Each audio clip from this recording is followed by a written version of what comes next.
আসসালামু আলাইকুম, welcome to কনাস daily vlogs. আজকে আমি 3 দিন পরে কিচেনে ঢুকেছি। ভাবা যায় এগুলা, কিন্তু আসলে ইচ্ছা করে এরকম করিনি।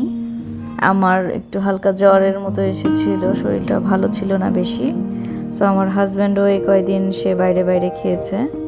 তো আজকে আমি তাকে সারপ্রাইজ দেওয়ার জন্য অফিসে খাবার পাঠাবো। সো তার সবচাইতে পছন্দের খাবার মগজ ভুনা, এটাই আজকে আমি বানাবো।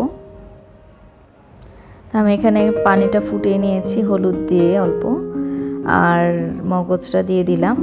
তো আমি এটাকে বেশি সিদ্ধ করব না, কারণ বেশি সিদ্ধ করলে এটা একটা রাবারি টেক্সচার হয়ে যাবে।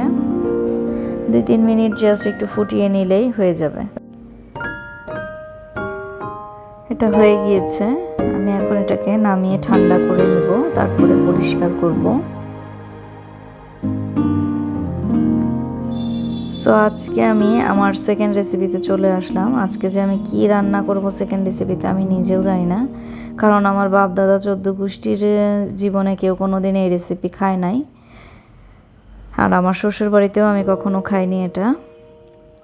তো আমি যেটা আজকে প্ল্যান করেছি রান্না করার, শুটকি দিয়ে কলমি শাক রান্না করব। জানি এটা অনেকেই খায়, কিন্তু আসলে আমরা কখনো খাইনি এটা। আমি আজকে ফার্স্ট রান্না করছি। আমি এটা কোনো জায়গায় রেসিপিও দেখিনি, এটা আমি আমার জাস্ট নিজের মন মতো রান্না করছি, দেখি কেমন হয়।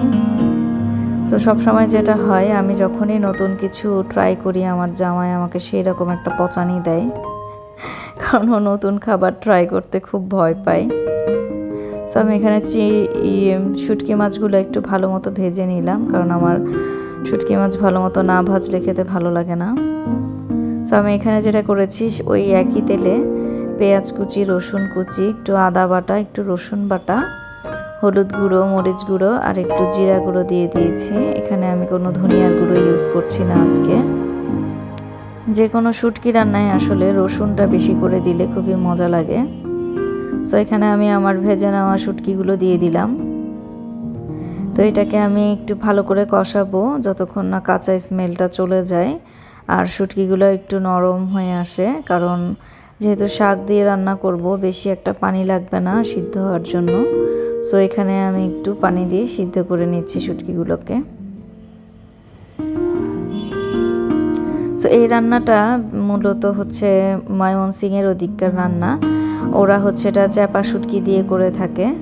সো আমার কাছে আজকে চ্যাপা শুটকি নাই, তাই আমি আজকে লোটটা দিয়ে ট্রাই করে দেখি কেমন লাগে। আমি এখানে আজকে একটু আলু ইউজ করব, এটার একটা কারণ আছে। আমার জামাই হচ্ছে সে নাকি কলমি শাক চিনে না, হাস্যকর কথা আর কি বলবো বলেন।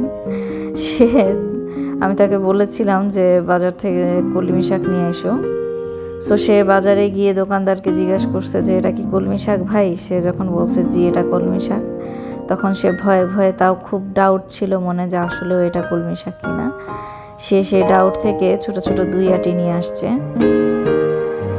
সো আমি আজকে আপনাদেরকে শাক কাটার নিনজা টেকনিক দেখাই দিব, আমার মতো ফাঁকিবাজি করে কিভাবে খুব দ্রুত সময়ে শাক কাটতে পারেন সেটাই। মানে আমার কাছে মনে হয় যে এক জায়গায় শাক কাটবো, কেটে এনে আবার সেটাকে ঢালবো, সে এত সময় ভাই আমার নাই। সো আমি যেটা করি, সরাসরি এরকম মুঠে করে ধরে কেচি দিয়ে কেটে দেই, তা আমার সময়টা বাঁচে। রান্নাঘরে আমাকে কম সময় দিতে হয়, আমিও মানে হাফ ছেড়ে বাঁচি আর কি। তো সবগুলো শাক এভাবে আমি কেটে নিয়েছি। যেহেতু এটা শাক, এটা থেকে বেশি পানি উঠবে, সো এখানে অতটা পানি মনে হয় ইউজ করা লাগবে না। তারপর আমি আজকে এটাকে একটু ঝোল ঝোল রাখতে চাই, কারণে দেখি যদি পানি লাগে আমি একটু ইউজ করব। আর শাকগুলোকে খুব বেশি কুচি করে কাটিনি, এরকমই আমার কাছে ভালো লাগে বেশি কুচি করে করার চাইতে। সো এখানে আমি আরেকটু পানি অ্যাড করেছিলাম, ঢেকে দিয়ে সিদ্ধ করেছি, এটা সিদ্ধ হয়ে এসেছে। দেখে তো চেহারা ভালোই মনে হচ্ছে, খেতে কেমন হয় আল্লাহ জানে। যদি এটা খেয়ে আমি বেঁচে থাকি তাহলে আমার পরবর্তী ভিডিওতে আপনাদেরকে অবশ্যই জানাবো। আমার জন্য দোয়া করেন যাতে বেঁচে থাকি। সো এখানে আমি মগজ রান্নার জন্য প্রিপারেশন নিচ্ছি। তো আমি ওই কড়াইটাই আবার ধুয়ে ইউজ করছি। সবাই আবার মনে করেন না আমার একটাই কড়াই। ওই যে ব্যাপারটা হয়ে গিয়েছে ওই রকম যে একটা ফ্যামিলিতে যখন অনেকগুলো বাচ্চা কাচ্চা থাকে, দেখা যায় যে মা একটা বাচ্চার প্রতি মার বেশি আদর থাকে, বেশি ভালোবাসা থাকে। আমারও সেই রকম হয়ে গিয়েছে। আমারও অনেকগুলো কড়াই, সবগুলোকেই পছন্দ করি, কিন্তু এই কড়াইটাই দেখা যায় আমার বেশি রান্না করা পড়ে। সেখানে আমি কয়েকটা এলাচ, দারচিনি আর একটা লং দিয়ে একটু পেঁয়াজটার সাথে ভেজে নিচ্ছি। পেঁয়াজটা বেশি ব্রাউন করে ভাজবো না, আর আমি মগজ রান্নায় সবসময় একটু বেশি পেঁয়াজ ইউজ করি। এখানে একটু আদা বাটা আর একটু রসুন বাটা দিয়ে দিলাম। এখন মশলাগুলো যাতে না পুড়ে যায় একটু পানি দিব। এই যে কড়াইটা হচ্ছে বেসিক্যালি আমার হাজব্যান্ড যখন সে ছিল ব্যাচেলর ছিল, তার সেই সময়কার কড়াইটা একটা দস্তার কড়াই। সো এটাকে আমি মাঝে মাঝেই আগুনে পুড়িয়ে পরিষ্কার করে নিই, আর এটাতে রান্না খুব ভালো হয়।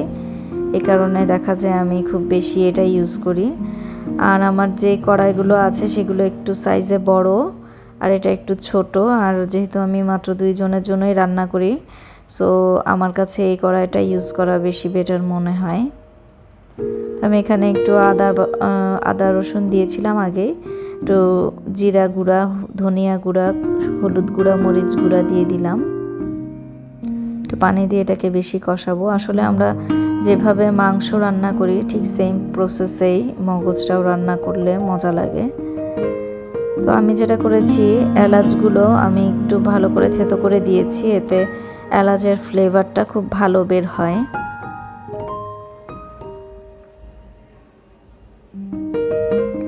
এটাকে আমি 2-3 মিনিট ধরে কষাবো যাতে র স্মেলটা চলে যায়। আমি এটাতে লবণ দিতে ভুলে গিয়েছিলাম, এখন লবণটা অ্যাড করে দিচ্ছি। কিন্তু রান্না শেষে যদি ভুলেই থাকেন তাহলে কিন্তু আবার সমস্যা। আর এখানে সেই মগজগুলো আমি একটু ভালো করে পরিষ্কার করে রকটক ফেলে নিয়েছি। এখন যেটা করব, আমার যার যার উপরে মনে রাগ আছে সেটা সবটা আমি এর উপরে ঝাড়বো। এটারে আমি গুতায় গুতায় পুরা গুঁড়া গুঁড়া করে ম্যাশ করে ফেলবো। আর এই কাজটা করতে ইজি হয় যে কার কার উপরে রাগ আছে সেটা মনে করলে। সো আমার অনেকের উপরেই মনে মনে রাগ আছে, সো আমি এটার একদম গুতায় গুতায় ম্যাশ করে মিশাই ফেলবো পুরা। আপনারাও এই রান্নার ক্ষেত্রে এই কাজটা করতে পারেন, তাইলে রান্নাটা খাইতেও মজা লাগবে আর মনের ক্ষোভটা একটু হলেও মিটবে। সো আমার মনের ক্ষোভ এখনও মিটে নাই, আমি আরও কত ছোট করা যায় সেই চিন্তা করতেছি। আসলে এগুলো কিছুই না, এটা যেটা হচ্ছে আমার জামাই এরকম আস্তে আস্তে থাকলে সে খেতে চায় না, সো তার কারণে আমি এরকম করে গুঁড়া করি। আমার জামাইয়ের মগজ প্রীতির একটা ঘটনা বলি। সে হচ্ছে যেই হোটেলেই যাক, যেখানেই খেতে যাক, সবার আগে সে কোশ্চেন করবে আপনাদের কি আজকে মগজ আছে মেনুতে। সো সে যখন আজকে দেখবে যে আমি তার জন্য মগজ রান্না করে পাঠিয়েছি, এমনি তাকে আমি বলেছি যে ড্রাইভারকে পাঠিয়ে দিতে দুপুরের খাবারের আগ দিয়ে, কিন্তু কি রান্না করছি এবং কি পাঠাবো এটা তার কাছে টোটালি সারপ্রাইজ, সে কিছুই জানে না। সো আশা করি আজকে আমি তাকে খুশি করতে পারবো। তো এখানে একটু পানি দিয়ে দিলাম। আসলে মগজটা একবার সিদ্ধ করে নিয়েছিলাম, তো এই কারণে পানিটা একটু কম দিলাম। আর এটা যেহেতু আমি আজকে একদম ভুনা ভুনা করবো তেল উঠিয়ে, তাই একটু কমই দিয়েছি। সো এটা আমার হয়ে গিয়েছে। মাঝখান দিয়ে আমি একবার ঢাকনা তুলে একটু গরম মশলার গুঁড়ো দিয়েছিলাম আধা চা চামচের মতো, আর 4-5টা কাঁচামরিচ দিয়ে দিয়েছিলাম। সো রেডি আমার খাবার আজকে। আমি ওর জন্য বাটিতে ভাত নিয়ে নিয়েছি। আর এই হচ্ছে সেই এক্সক্লুসিভ মগজ ভুনা। এটার চেহারাটা খুবই সুন্দর হয়েছে মাশাআল্লাহ, খেতেও অনেক ভালো হয়েছে। আমার ভিডিওগুলো যদি আপনাদের ভালো লাগে অবশ্যই আমার চ্যানেলটা সাবস্ক্রাইব করবেন প্লিজ, আর আমার ভিডিওগুলো লাইক করবেন, আপনাদের মতামত কমেন্টে জানাবেন। ওকে আজকে আমি একটু বেশি করে মগজ দিচ্ছি, কারণ সে আসলে অনেক পছন্দ করে। এরকম মগজখোর মানুষ আমি জীবনে কোনো দিন দেখি নাই। আর এইটারও টেস্টটা আমি একটু খেয়ে দেখেছিলাম, টেস্টটা ভালো হয়েছে মাশাল্লাহ। আমি এটাকে একটু ঝোল ঝোল রেখেছি। এটাও দেখি কি ফিডব্যাক দেয় সে আমাকে খেয়ে। যদিও সে নতুন রেসিপির খাবার খেতে ভয় পায়, বিশেষ করে আমি ট্রাই করলে। তো এখানে তাকে 2 পিস শসা আর একটা লেবু দিয়ে দিলাম। তো আজকে এই পর্যন্তই। সবাই আমার জন্য দোয়া করবেন, ভালো থাকবেন। আল্লাহ হাফেজ।